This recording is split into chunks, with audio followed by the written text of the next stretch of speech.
Salut tuturor și bine v-am regăsit la un nou tutorial în care vă voi arăta cum să dezactivați un cont profesional de Instagram la cererea unui abonat.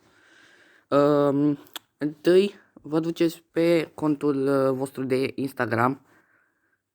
Asta este primul pas. Asta e varianta de mobil. Aici.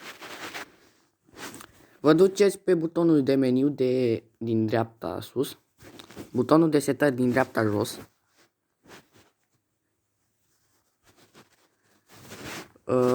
Pe cont, aici unde e lumina, și vă dați pe aici jos, schimbă tipul contului. Treci la contul personal și dați revină la profil dacă voi doriți să reveniți la contul personal de Instagram, cont, cum zice, contul ăsta premium. Te ajută, ai mai multe opțiuni decât să gestionezi mai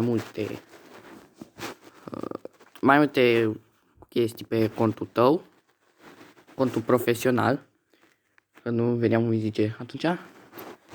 Na, deci cam asta este, sper că v-a plăcut acest video. Dacă v-a plăcut, lăsați un like, abonați-vă la canal pentru mai multe videoclipuri, dați share, iar până una alta noi ne revedem la următorul videoclip.